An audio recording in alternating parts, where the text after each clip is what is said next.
Yeah, sorry for the restart. There are a lot of water around the department.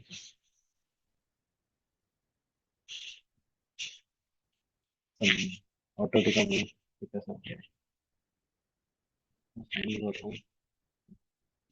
We'll start 12 to 6 life problem solving session for the Nanomaterials and Their Properties course. Yeah,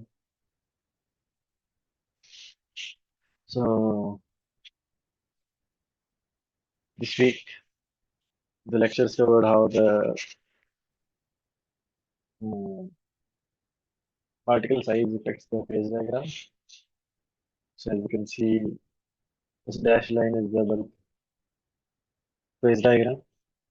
You have your eutectic point where your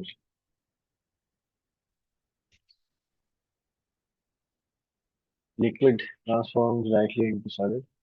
So eutectic, where you have liquid here and you have alpha plus beta T phases here. Any point over right or left to the eutectic, what I will see maybe here you will see alpha plus liquid and beta plus liquid. Or you will see alpha plus liquid. At eutectic point, the liquid directly transforms into solid alpha in beta phase in the eutectic point. So what is happening as you're decreasing the particle size, going to 10 nanometers, your melting point is decreasing. So if you see the alpha phase boundary where alpha phase starts to form, then those melting point is decreasing, as well as your eutectic point is shifting. The shift can be left or right depending on any potential. Yeah, it can shift. So as you go down further to 2 nanometer, you can see the eutectic point, the melting point and the eutectic is here it will be 1050 or something degrees C, and here it's maybe 780. Yeah, the melting point has dropped significantly. Then the shape of the particle also affects the phase diagram.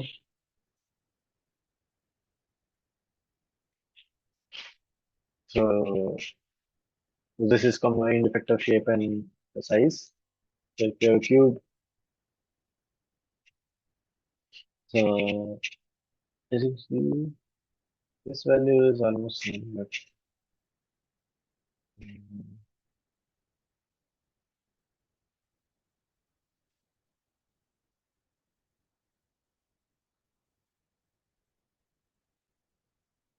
these two values are almost same. But as you change the shape of the particle, how the melting point varies with the temperature, with the particle size, sorry, affects a lot, mm, depending on different sectors. So, dodecahedron, we see as a reducing particle size, it's not, the drop change is not as significant, or in tetrahedron, you see quite a lot change in the melting point. Here, maybe the difference maybe of this difference is maybe 300 degree, 300 Kelvin. There it's like around more than 900,000, 80,000 degrees. Yes.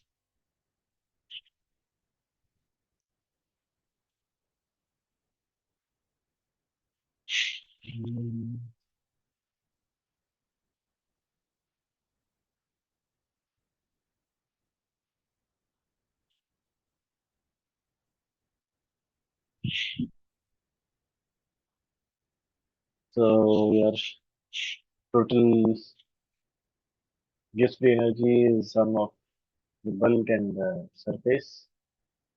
The interfacial gives free energy. Bulk part is defined. If you have a solution, two phases, two elements A and B. This is due to pure. There was no entropy part.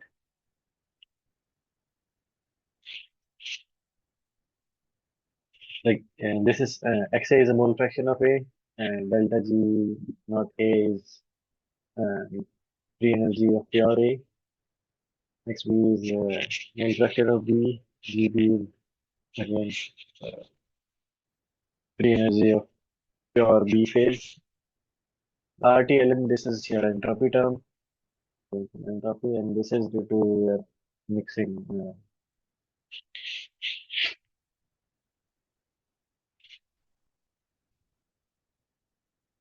Like this is due to different bond strength. So for bulk, this omega is Zn by 2, EAEB, EAB minus EAA plus EBB by 2. So uh, suppose the bonding strengths between A and B is equal. So your AA bond is almost like equal to AB is equal to AC. Sorry, BB. What will happen is your EAA, this EAA will be equal to EAB into EB. So this omega would become 0. Then by 2. So replace everything by EAA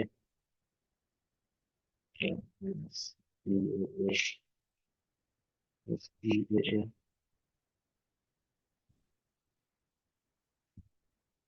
by 2.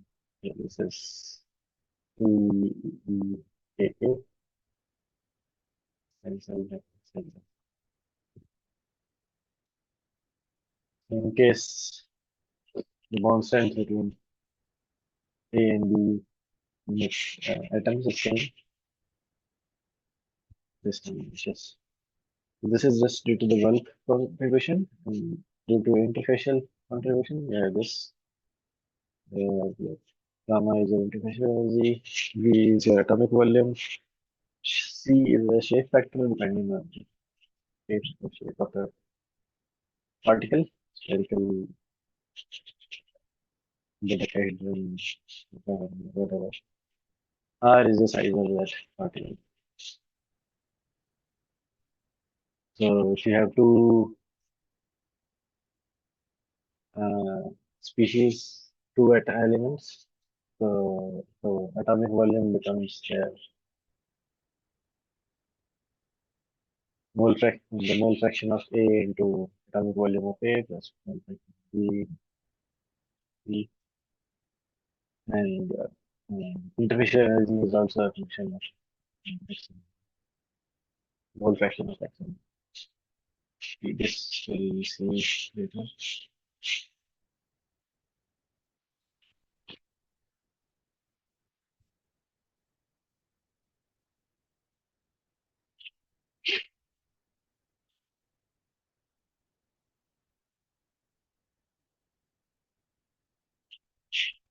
Yeah.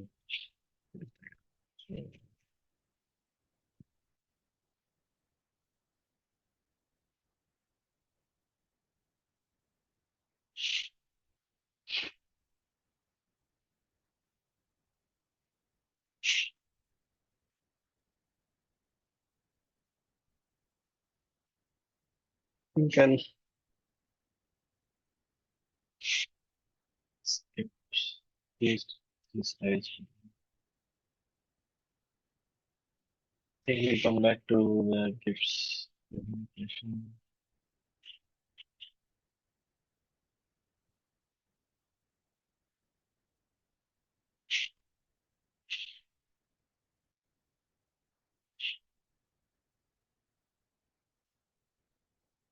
Okay, what I'll do,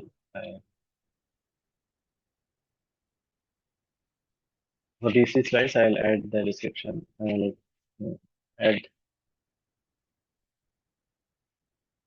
the record the session, record video, and add it to it later. To save some time.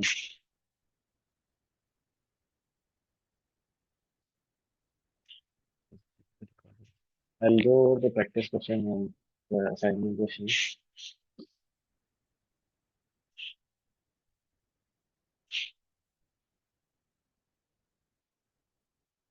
Anyway, this is the particular question, so this describes how the interfacial energy depends on the mole fraction of it. Yeah. So,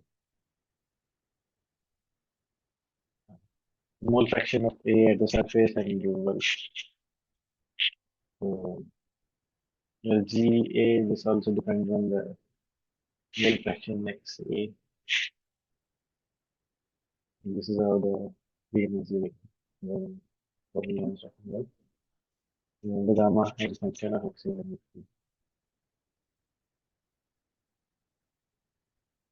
I think he did derivation of all these in the class.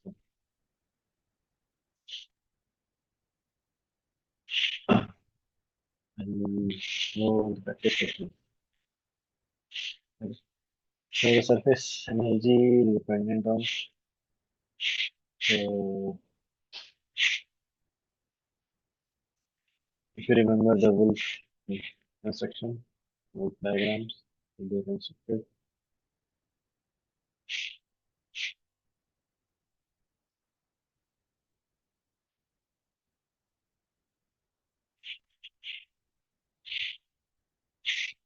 In planes along different planes.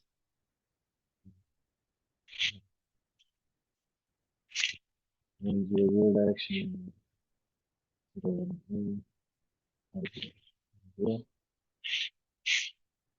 So it definitely depends on orientation along different directions. Your surface energy varies.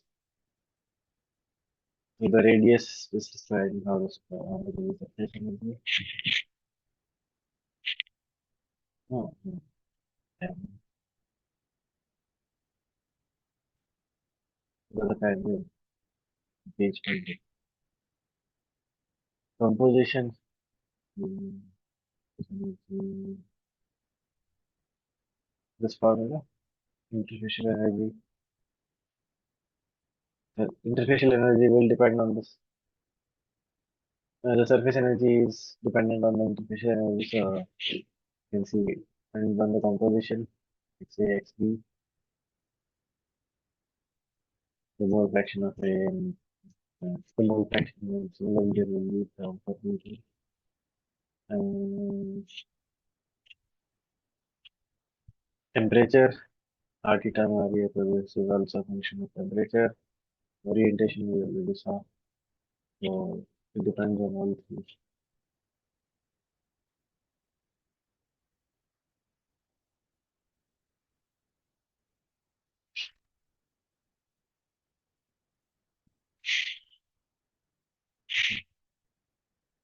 Gives the equation satisfied. So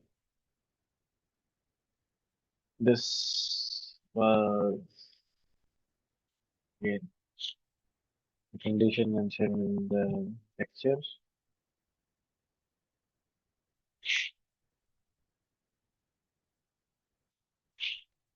Earlier, delta GP becomes mentioned and VA and B plus summation.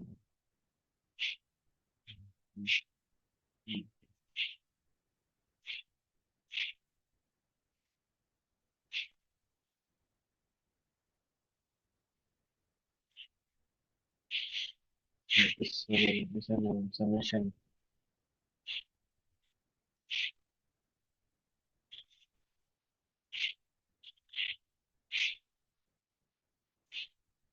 Okay, this was the condition for the Gibbs-Dunham equation that this term becomes zero.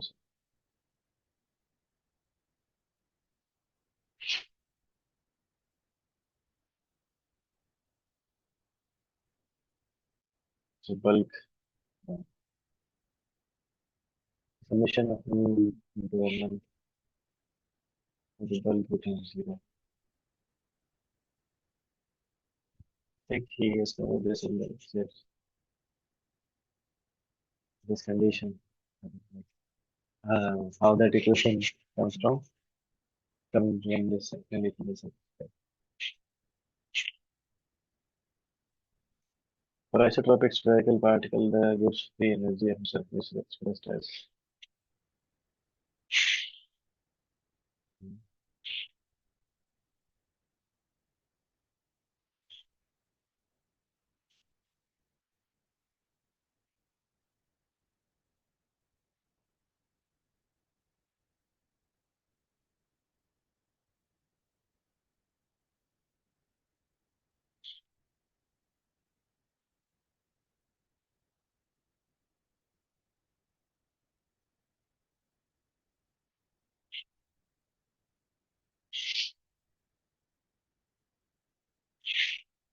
we have you know Z surface is equal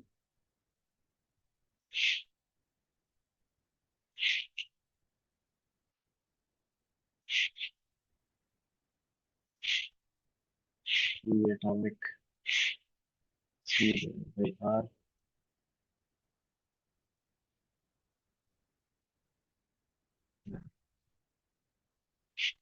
This is just from the lecture. Oops. The surface interfacial energy is 2 times gamma. So the atomic volume C, the shape factor divided by R. Just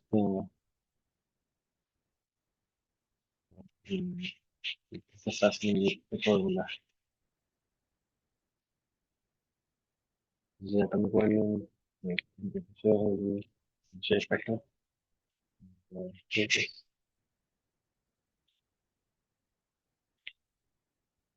Oh,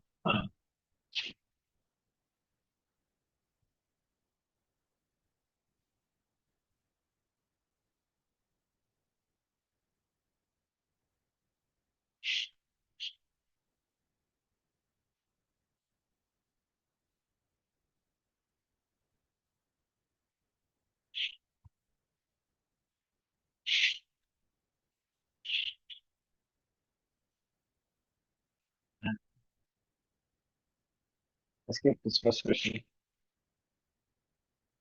and we'll come to the Hindu three rules.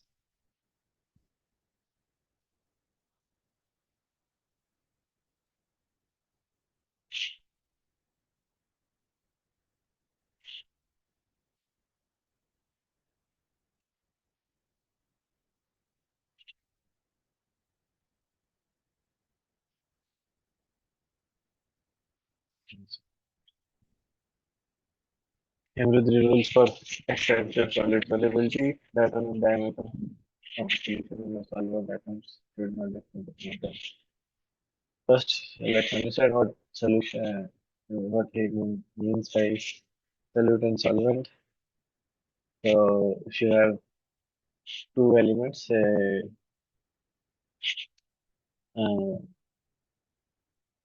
Fe and nickel. So, suppose you have iron atoms.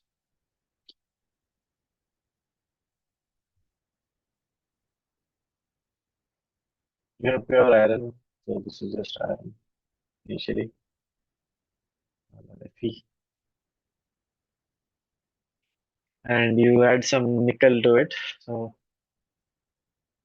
in case the majority of the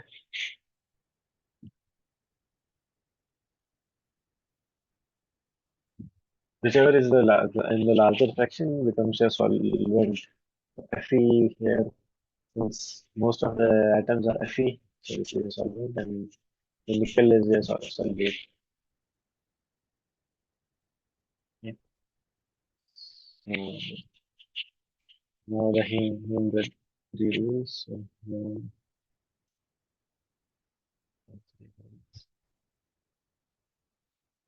there are three rules. First is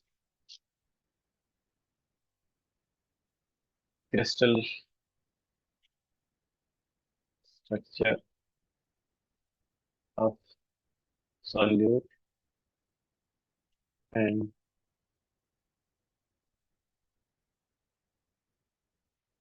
solvent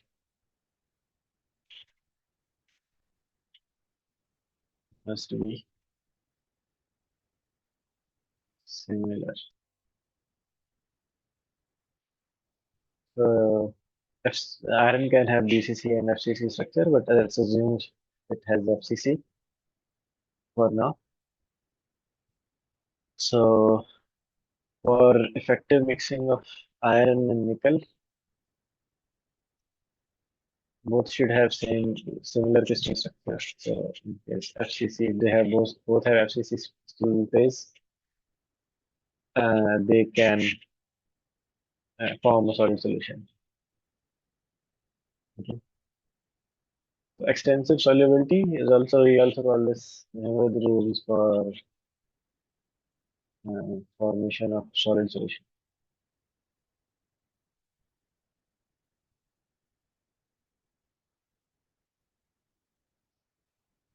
The solid solution is just one case would be like you have a bunch of like a grain of iron, and then another grain of nickel. This is not a atomistic level mixing, right? You have lots of Fe atoms here, lots of nickel atoms here. So if there is atomistic mixing and mixing at atomic level, so what will happen is in the crystal structure, some of the Fe atoms will be replaced by nickel. So for this, and when this happens, you form a solid solution. So the crystal structure of these solute and solvent must be similar. Second rule is atomic radius difference should be less than 15%. Atomic radius difference R solute minus R solvent divided by R solvent into 100. This value should be less than 15.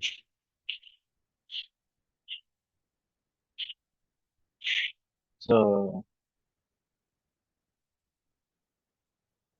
well,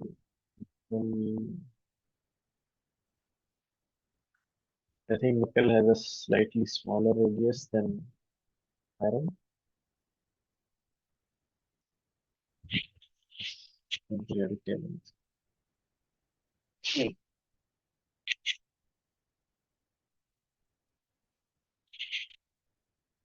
Yeah, so you have Mn, Fe, CO, and L.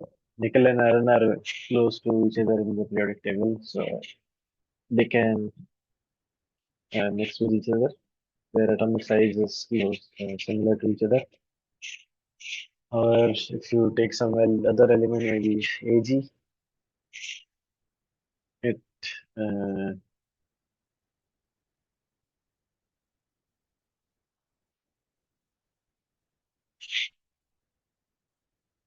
so Ag it has you are going down the group.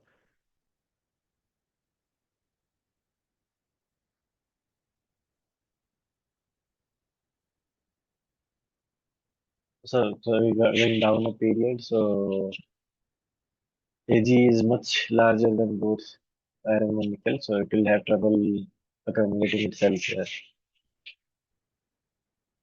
Yeah. If the size difference is similar, it's easier for nickel to replace iron. If the size is much smaller, like in case of carbon in iron, CMFE, then it doesn't form solid solution. It is sitting in the interstitial voids of the iron. So, so if you have a void between, if you remember crystal structures, there's a void between these three atoms. So in case of FCC, there is an octahedral void in the center, and there are tetrahedral voids at the 1/4 diagonal length, and at those locations, uh, carbon can sit. Since carbon has small size, it can sit in those voids. At a bigger size, I think octahedral void is bigger than the tetrahedral void, so usually the larger species can sit there. And then yes, going back to humidity rule. So for solid solution, if you want to make a solid solution, then the radius of this atomic radius should match to be most closely. Third is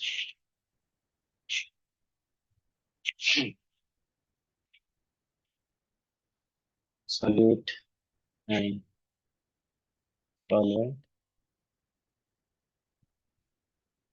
They have similar negativity.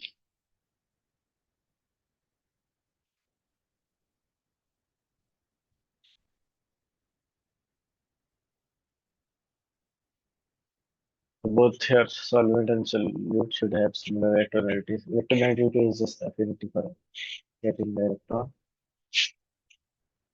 So again, usually elements close to each other have similar electronegativity, but if you know periodic table times,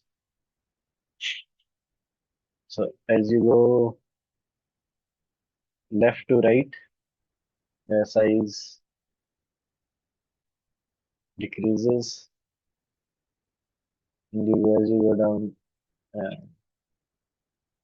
the periods, the size also increases. So there may be a case of some element here and some element here.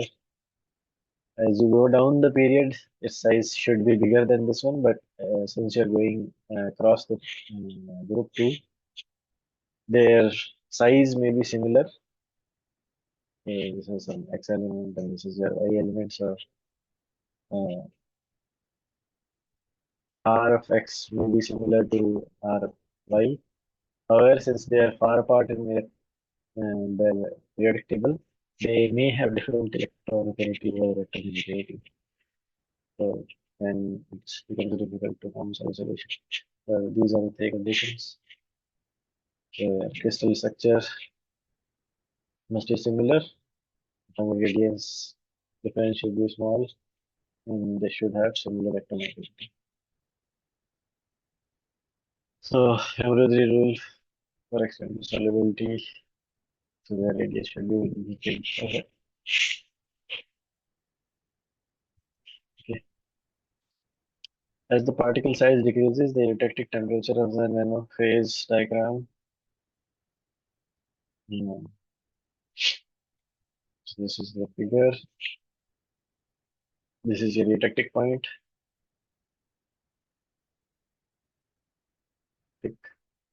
As you're going down,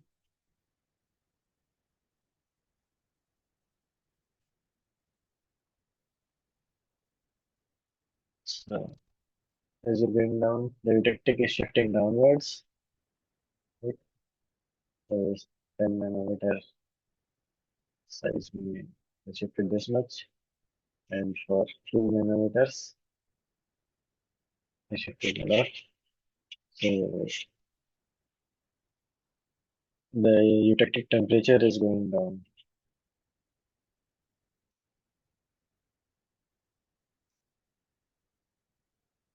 temperature is varying. As the particle size decreases, detected temperature of the nano phase diagram decreases.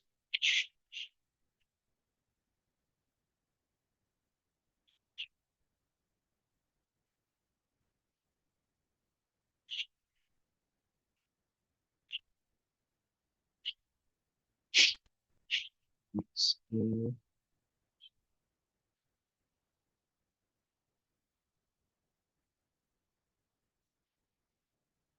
unit cell with three lattice parameters.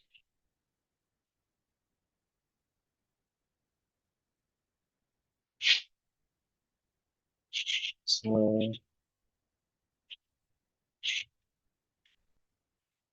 this some unit cells cubic.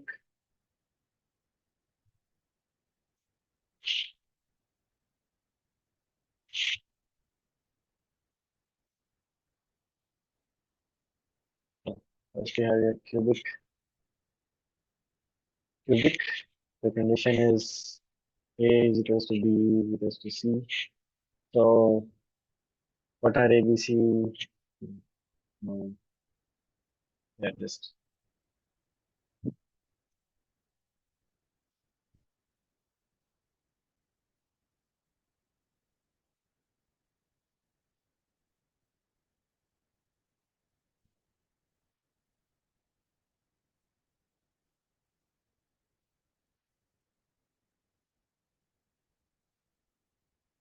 so let's take this as origin. This is your X. This is your Y direction. Right.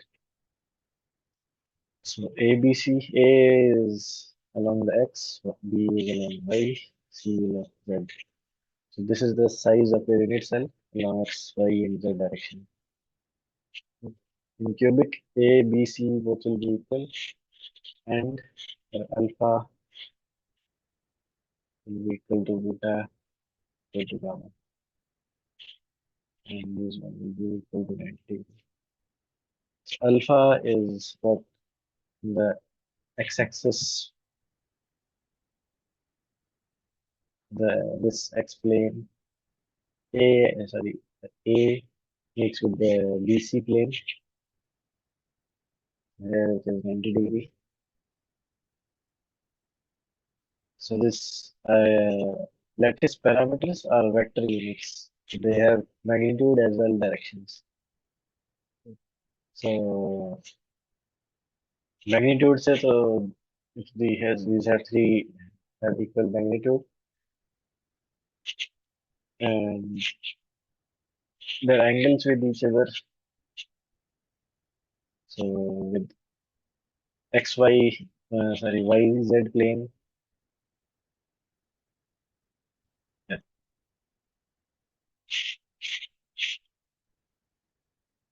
alpha is the angle between the vector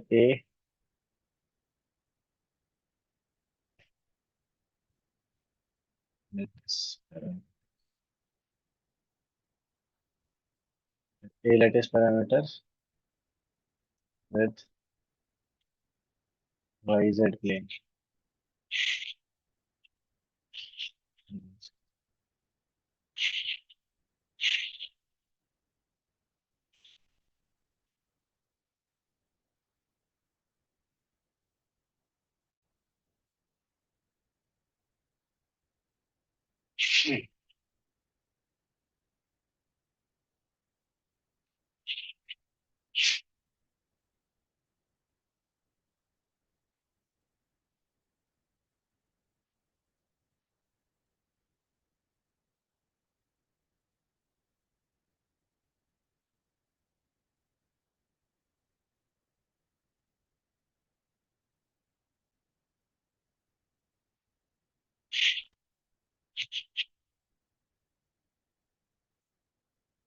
And this image,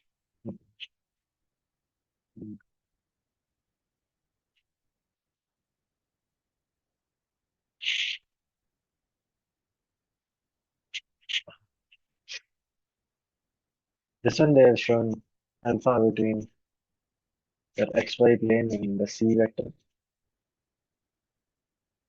The c is xy is alpha.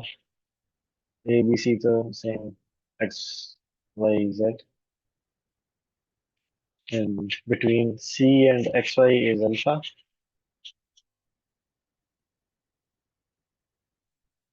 X, Z, and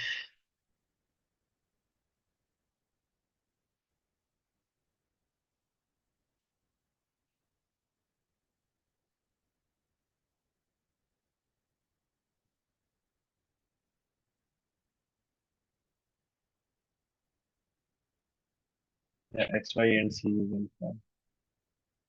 Similarly,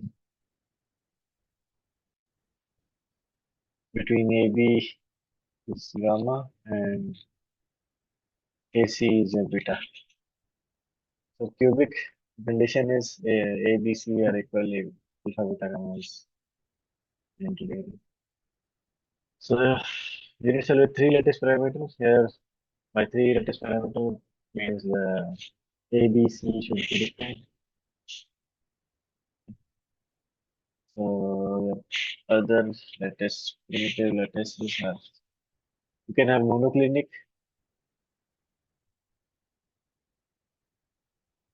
Monoclinic, this condition is same. A is equals to B is equals to C. However, A alpha is not is equal to beta, but the third is not equal to. So these two are equal to 90 degree. Alpha and beta are 90 degree. Gamma is different. This is monoclinic and occurs tilting in one direction only. Then you have orthorhombic.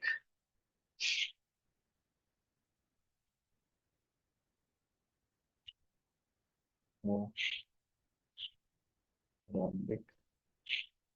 Where your alpha, beta, gamma angles are all same, 90 degree.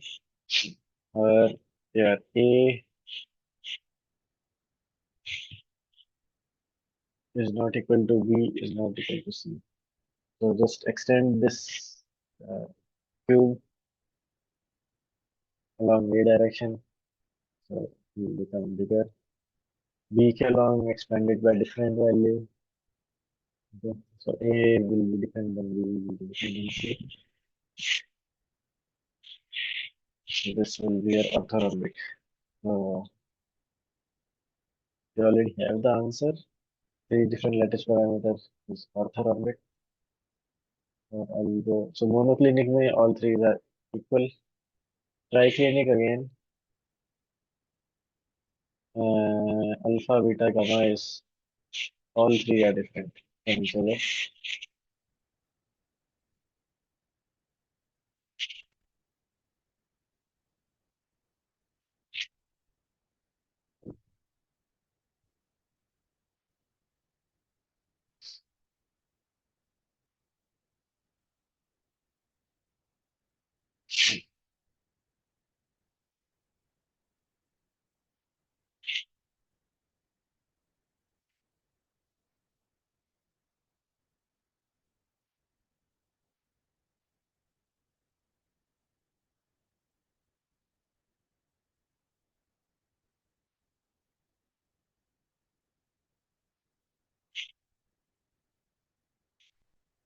Like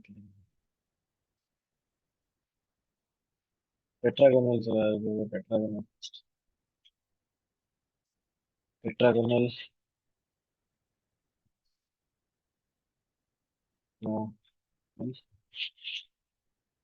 Tetragonal, you have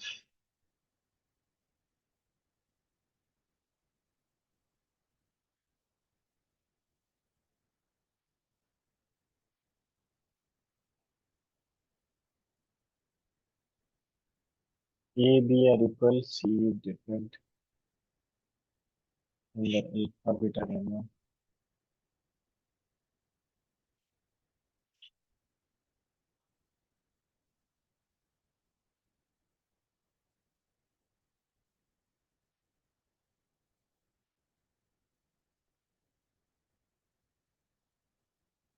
So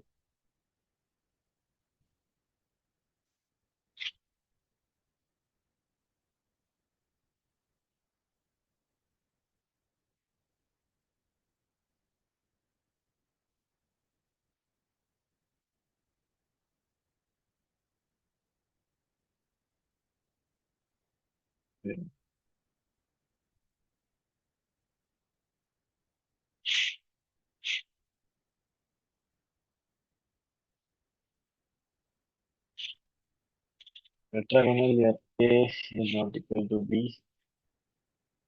C equal to C.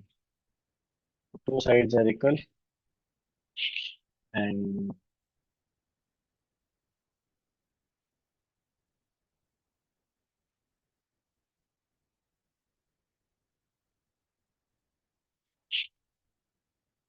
all angles are 90 degrees. Alpha is equals to beta, beta equal to gamma, all are 90 degrees.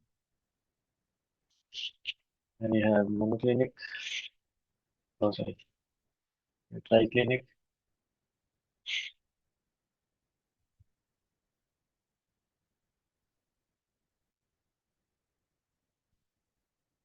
triclinic again, your alpha is not equal to beta, not equal to gamma. Also, your A, B, C are all different.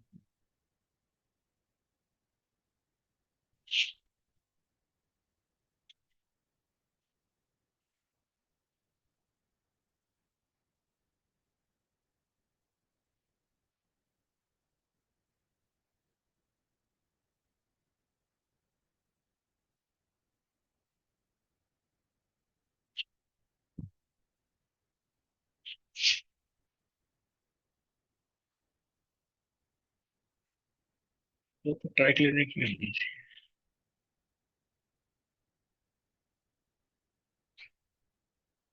A, B, C to triclinic will be well,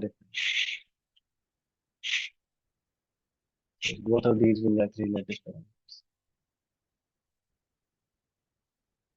Okay, next. What does the Gibbs free energy signify? So Gibbs free energy exactly to see the definition.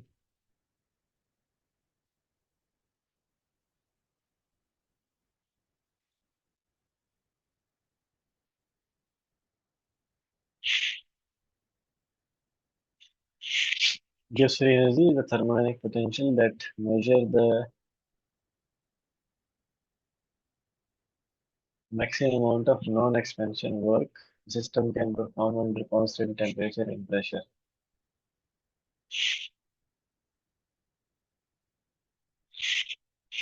Okay.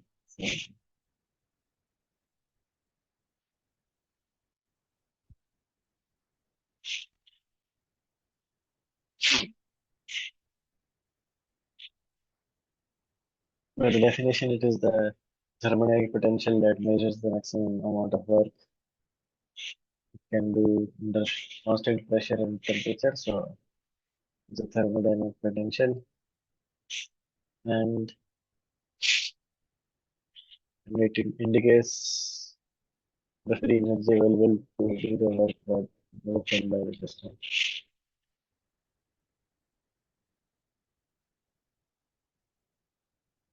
The signature of the system is the work done by the system at constant enthalpy and temperature.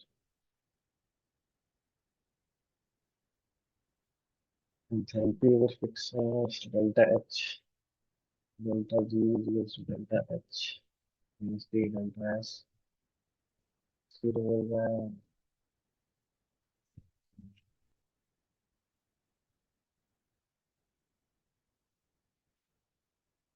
just look at the definition of free energy. Yes, free energy. A and B are correct.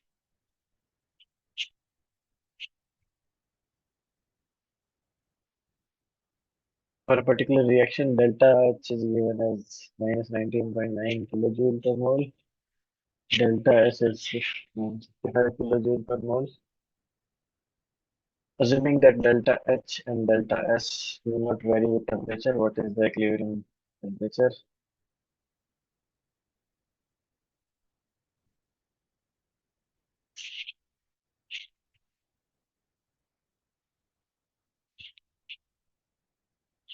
So we have our gives free energy formula delta H is equals to delta G is equals to delta H minus T delta S.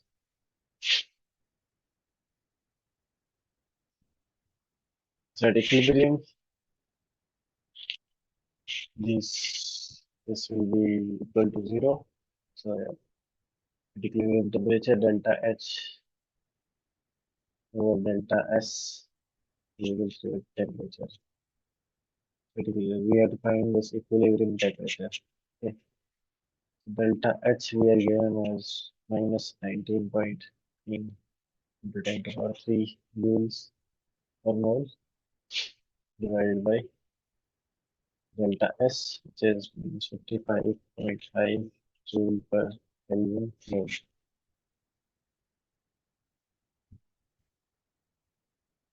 We just see units as well. Joule, mole cancels, and 1 over T per gas, so it will be K. 19.9 into 10 to the power 3 divided by 55.5. It comes out around 358.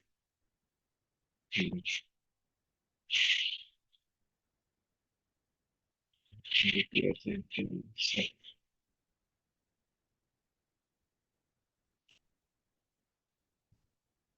59.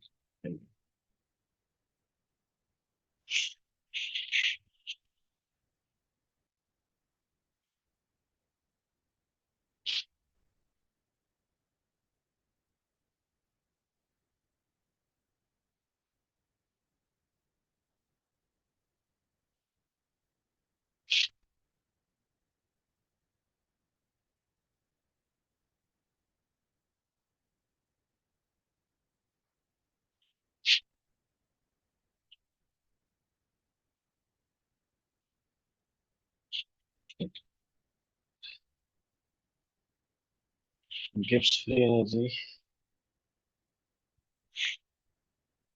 versus composition for a mixture of mechanical mixtures. So, remember from the last slide, last, last slide section. For purely mechanical mixture, this was your how the gives free energy is changing. So it's a straight line.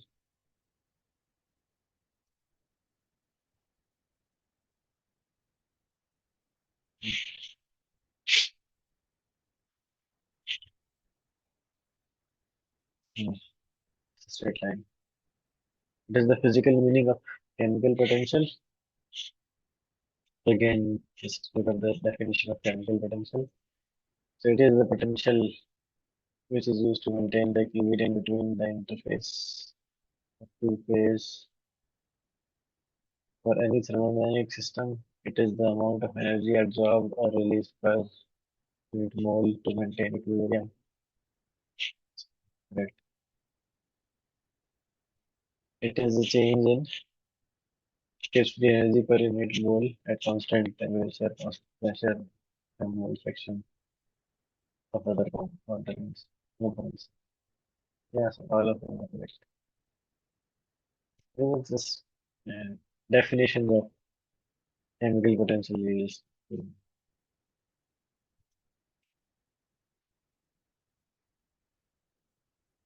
The contribution of chemical potential in nanoscales come from.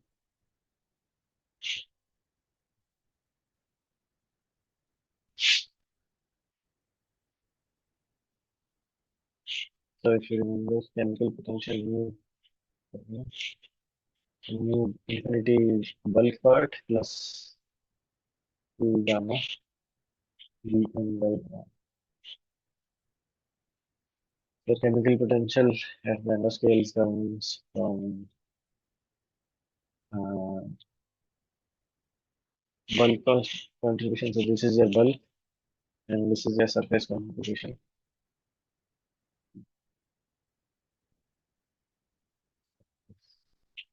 Both these contributions come into play. So it's correct. Surface contribution only. This is incorrect. Both also on surface of the particle size only. No, depends on gamma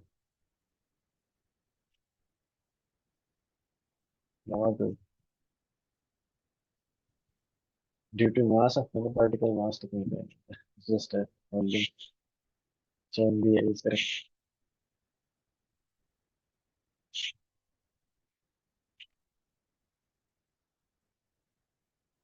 What are the factors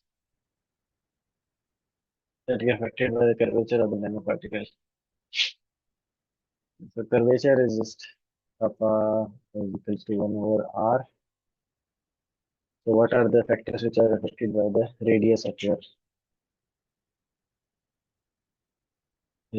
nanoparticle?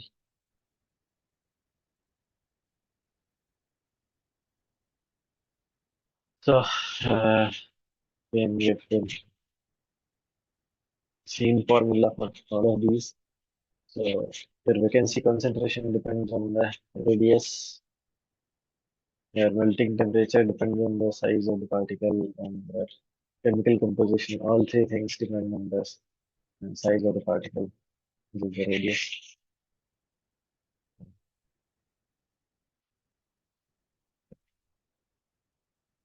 You just need to pick one. B would be correct. Solid solution, I just talked about it. Solid solution is a mixture of two or more chemical species atomistically. They are mixing at atomic level, substituting each other. Example of iron and nickel. We have FCC iron,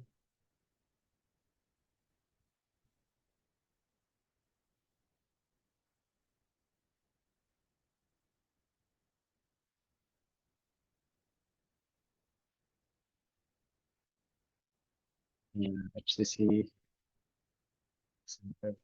All of these are iron, and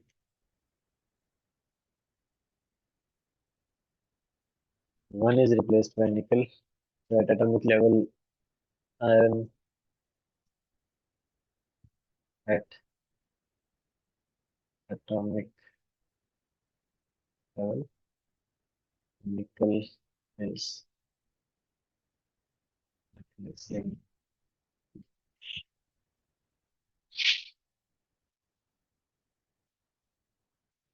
Or is the formula for this radius, how the particle size affects. So you see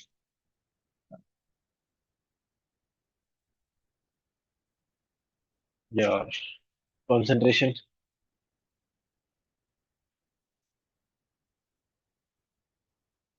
This is the vacancy concentration, total vacancy concentration, it depends on the R particle size. This is just okay. Depends on R. This is your formula for gamma.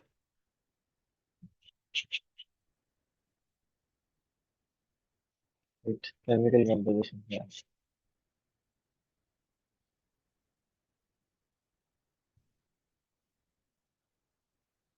So the XB again is dependent on R size of the particle, concentration of the surface, and melting point we already saw multiple times.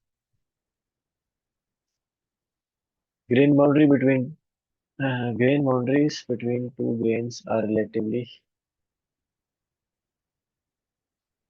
relaxed but high in energy state.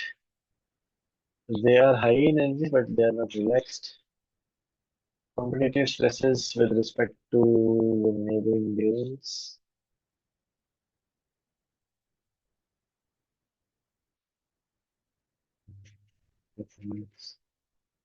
Competitive stresses.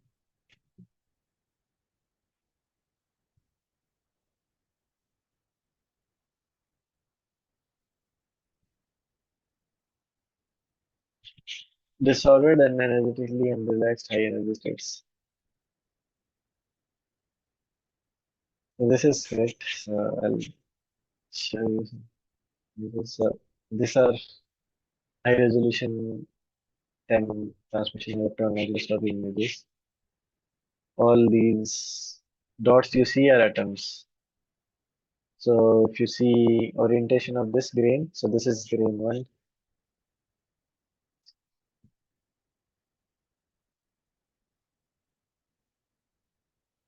This is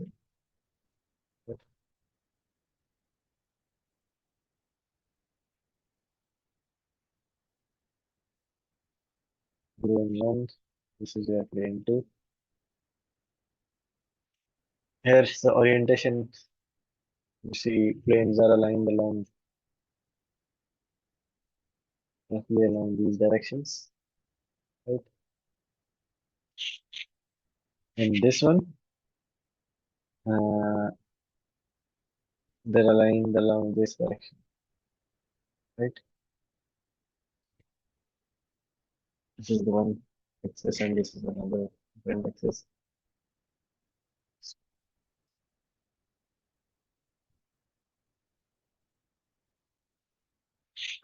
So वो देखना पड़ेगा, which is A, B, C, different directions, but you see even the ones closest to this one, this direction. तो यहाँ पे करीब this extend this one.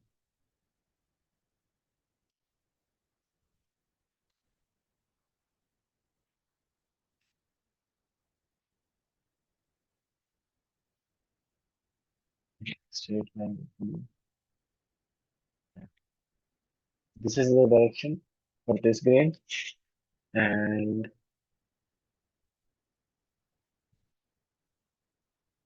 this is the direction for this grain.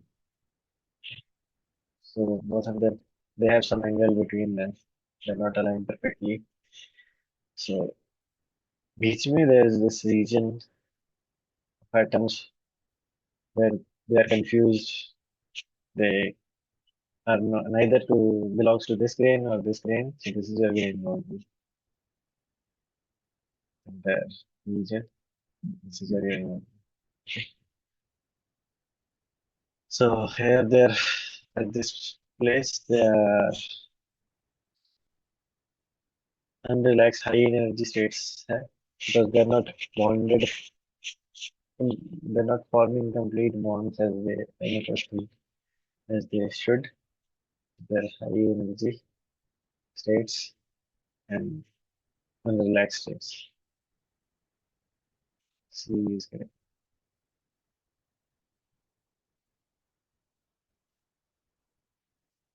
Will the grain boundary effect significantly affect the total energy of an nanomaterial as compared to bulk? Yeah. So if you go down to nano scale, you'll get more and more atoms sitting at these grains. So example, like, if these grains itself are in nanoscale, you'll have in a single particle, you'll have way more grain boundaries. That will increase your total energy of the system.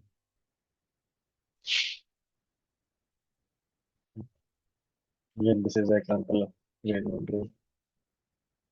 So clearly you can see direction from this and this. In between there is this grain. And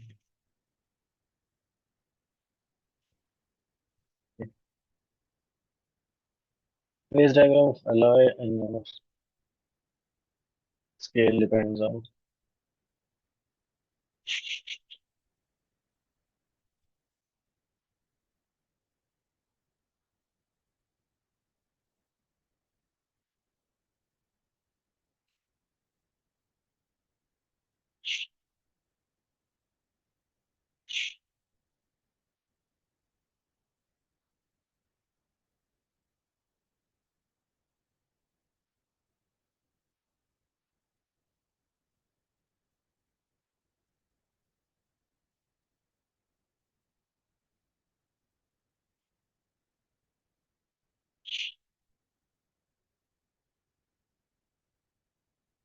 Yes.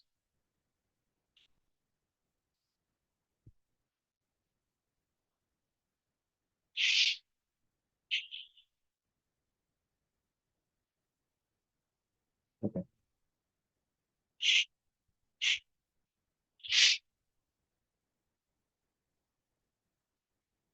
Phase diagram of alloy nanoscale depends on.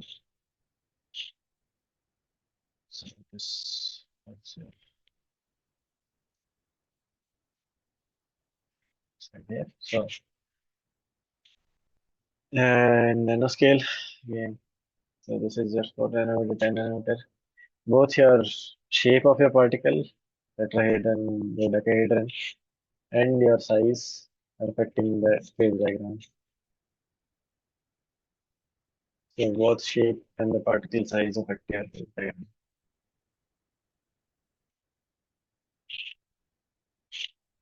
What is the expression for change in Gibbs free energy for a nanocrystalline alloy?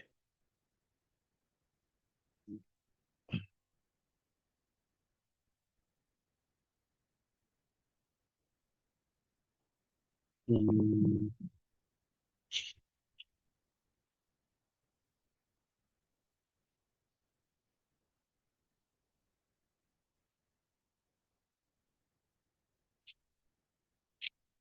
so delta G total, delta G delta G. So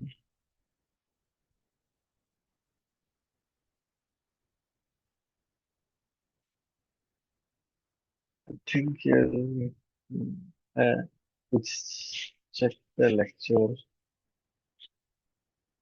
So I think steps.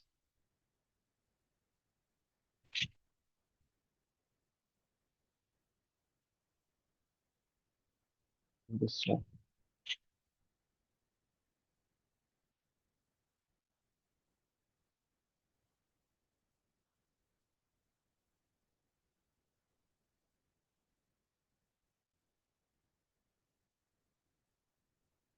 So for nanoscale alloys, producer energy, VDP, SDT, emission nano, and their gamma, delta A. All the photons are there.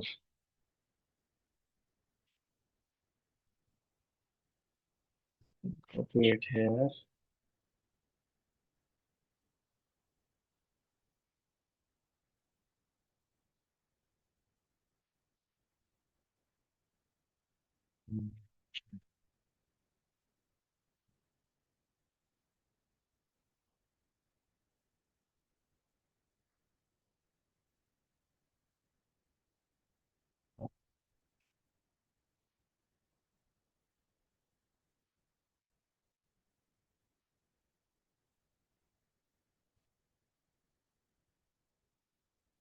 So this is the expression for the free energy change. Next to main alloy. Just straight from the lecture.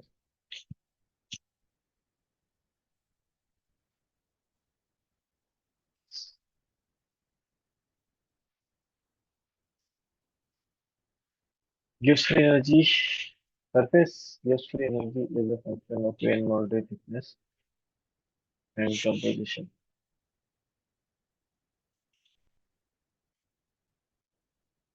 Mm.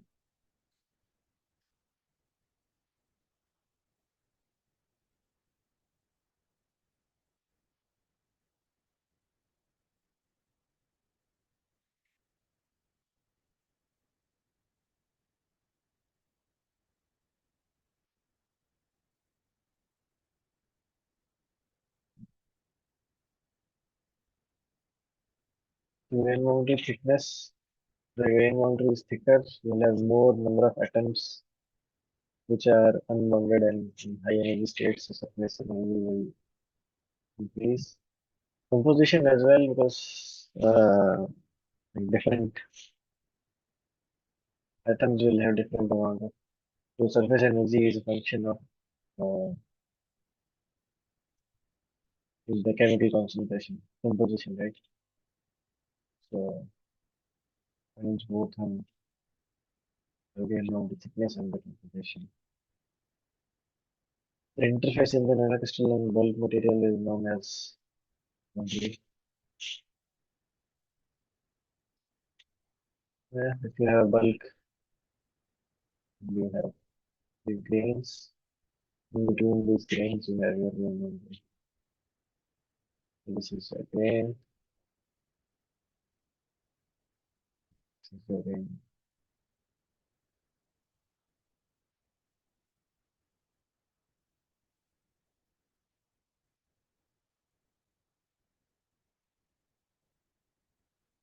Surface. This would be a surface. The interface is the image. Um, so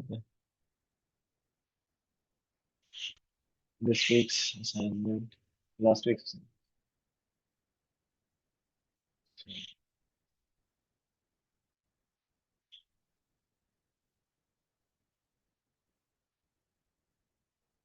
manual file, right?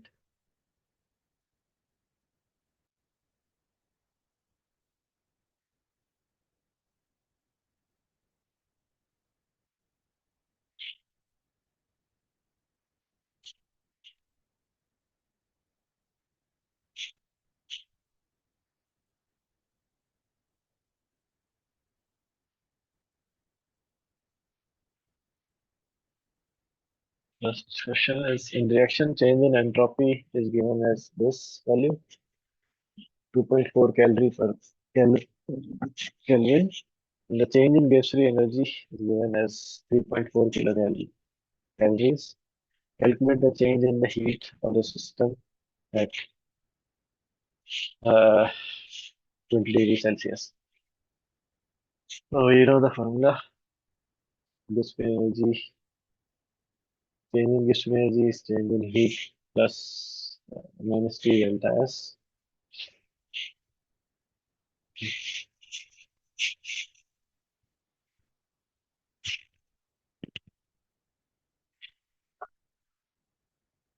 The change in heat delta H becomes the change in gas free energy plus T delta S. Change in gas free energy is given as 3.4 into 10 to the power 3 kilocal, calories, plus T is 20 Celsius, so Celsius we need to convert it into Kelvin, 273 plus 20, 293, 293 into the change in entropy is 2.4 calorie. Temperature Kelvin, so calorie. So this becomes around 4.1 10 to the power 3 calories per therefore equals 4.1 kilocalorie.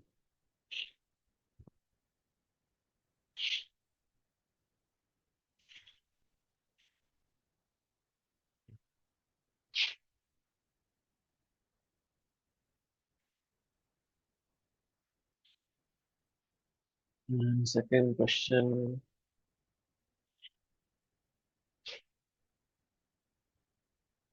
which of the following statement best describes the relationship between nanoparticle height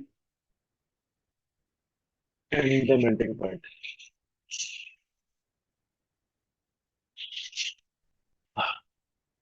You remember the formula? Your melting point for radius for a particle of size r is melting point for bulk 1 minus gamma volume volume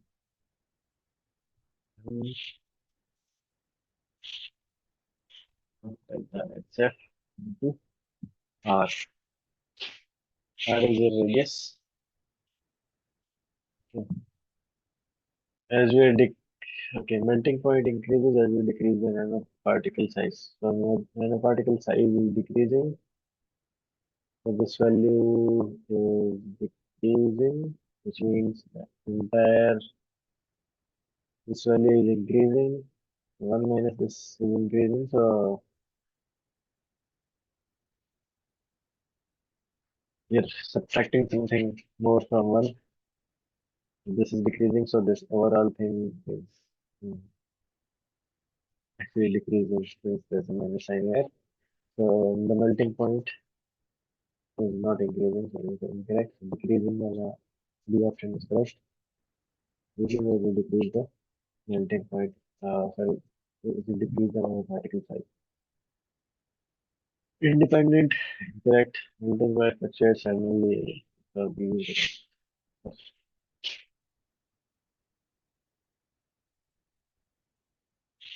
it will always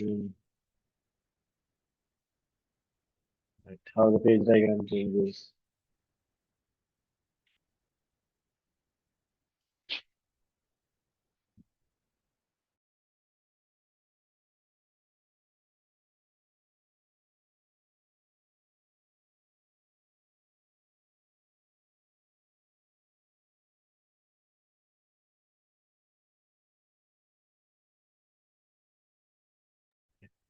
As the size of the nanoparticle decreases, temperature is increasing. What happens to the vapor pressure? Um,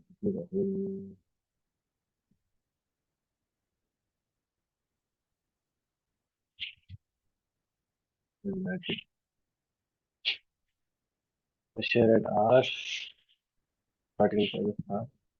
We will take a bulk pressure, exponential, gamma Bn by RT. Okay.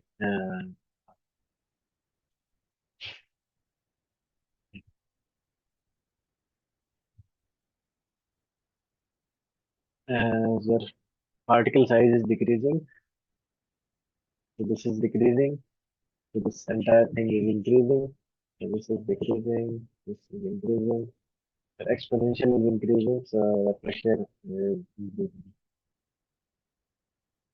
So it increases, especially below certain threshold. So 10 nanometers below, it will increase a lot. It's an exponential function, so exponentials,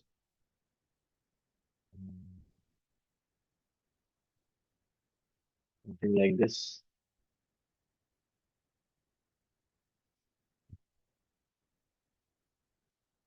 So whereas initially it increases slowly, but after some point starts increasing rapidly.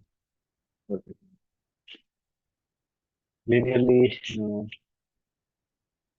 getting affected exponentially, even constantly incorrect, complex, non-linear relationship. It is not predictable. We have a relationship which is predictable.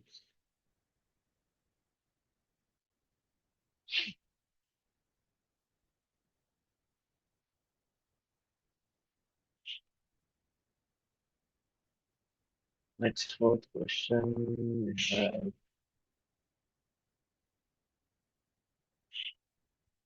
Gibbs free energy is positive when change in enthalpy and change in entropy are positive at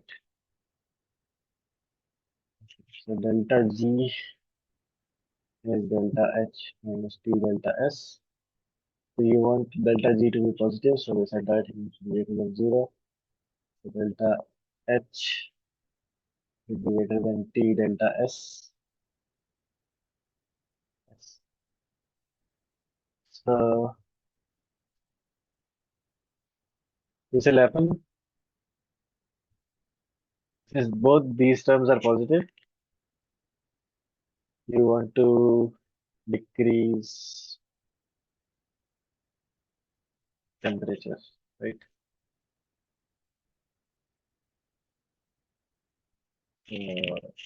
Delta H or delta S. So T should be less than this value. T should be low. तो temperature कम होगा तो अगर temperature कम होगा तो this value will be larger.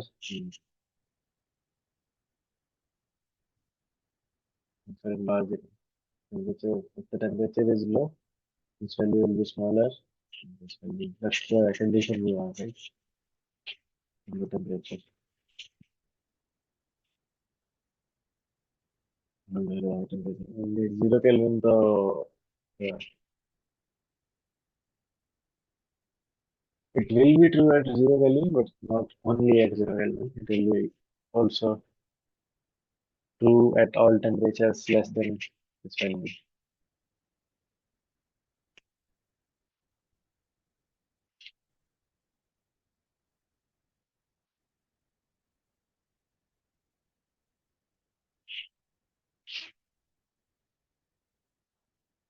The expression of change in Gibbs free energy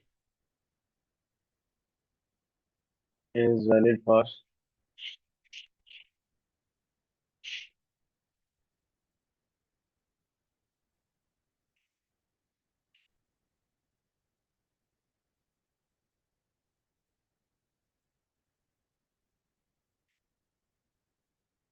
yeah,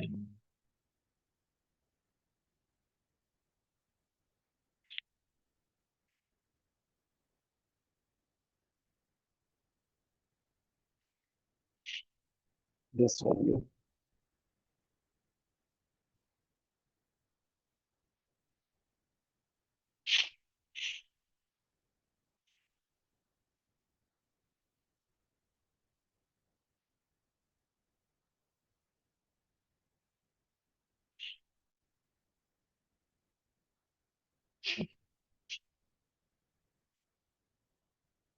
Only in case of bulk, you have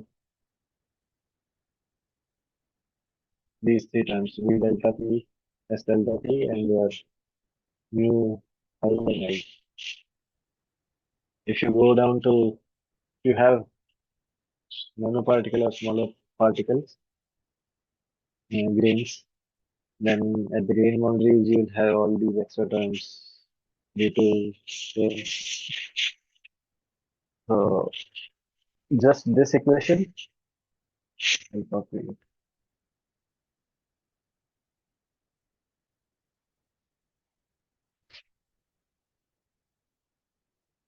So only if your delta G interface is zero, only then only these three terms will come. VDP, SDT, exactly Y and I. Okay. So for nanomaterials, you'll have the interfacial term, the grain boundary term. These terms will come into play. Okay. Sorry. For the solution of bulk material, yeah, in bulk you have single component system again. It's a multiple and Y and I. If it was single system will be not be correct.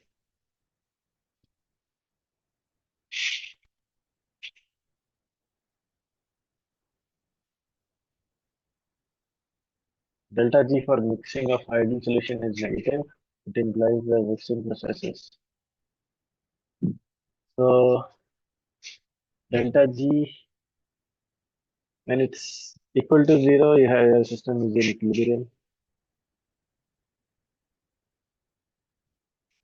If your delta G is greater than zero, it's non-spontaneous. And if your delta G is less than zero,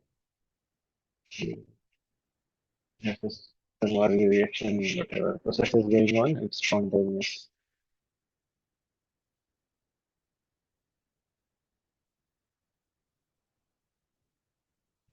Okay. So since the delta G is mixing is negative, your system is spontaneous. And since delta G is negative,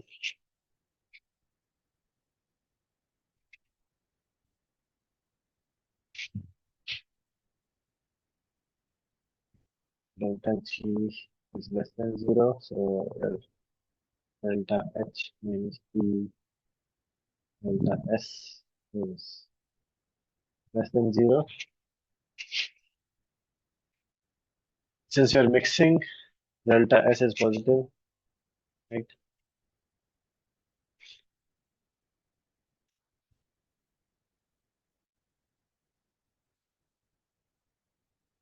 So this term is negative. For this to be definitely less than like B strictly less than 0, this also has to be negative, right?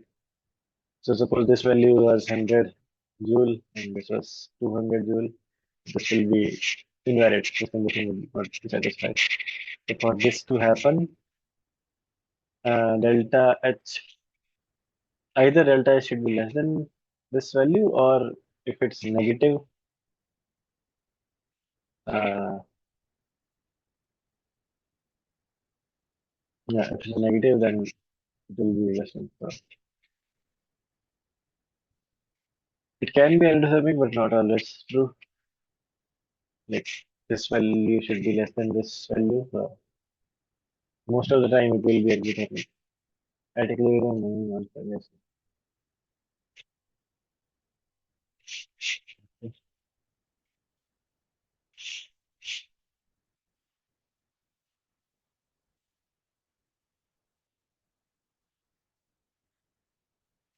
7,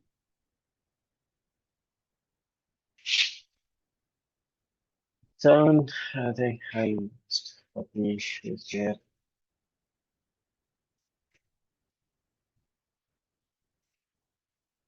Yeah. There's a clean view for spontaneous solution, spontaneous reaction.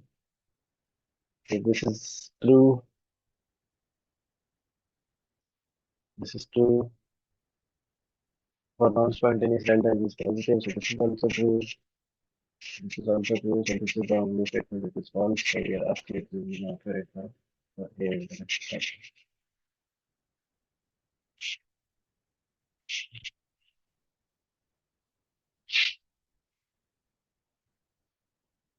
What is the thermodynamic definition of chemical potential for an nanoparticle?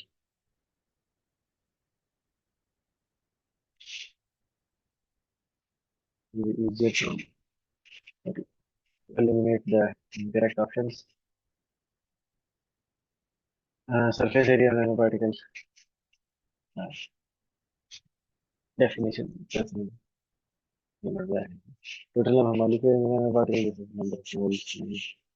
Energy required to break the nanoparticle in individual atoms. This is something of a definition of surface energy, not of chemical potential.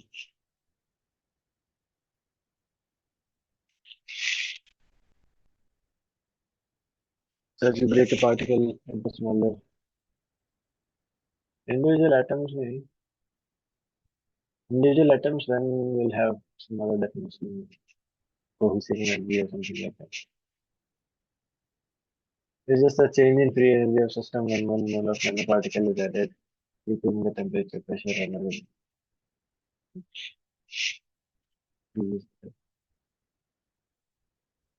We also had here formula chemical potential is change in free energy to add per change in oh yeah, change in free energy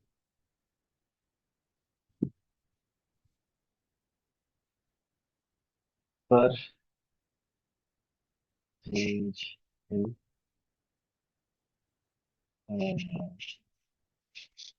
number of species.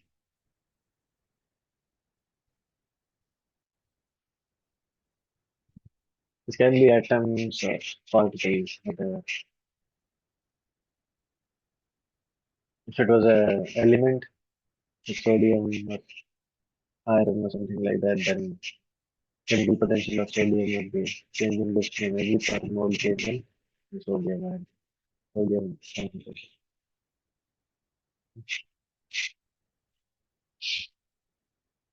Hmm, Question. State whether the statement is true or false.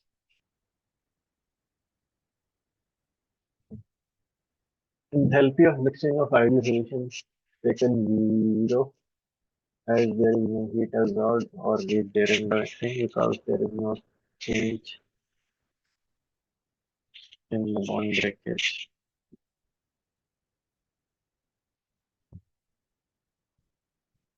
This is true. So in ideal solution, the bond strength between AA is equal to bond strength between AB is equal to a bond strength between BB.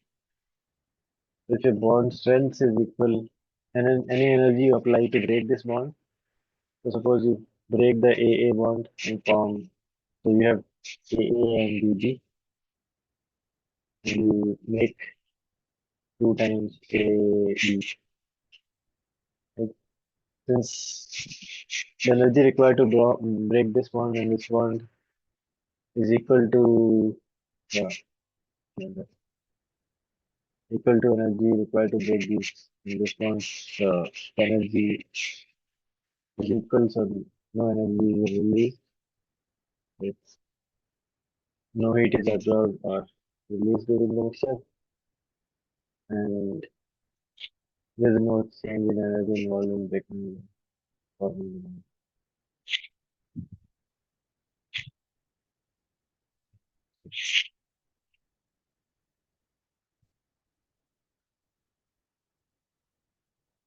Okay, so I'll add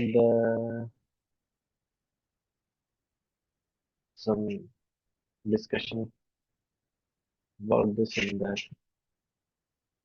video upload on the YouTube. If you want, you can have it. It will be just what was covered in the lecture. So if you want, I would say the lectures are better to see the theory. Okay. Okay. Sorry, assignment 6 is due on Wednesday. Be sure to submit it before that. Mm. Thank you for attending. If you have any doubts, please post them in the discussion group, discussion on the NPTEL page. Thank you for attending.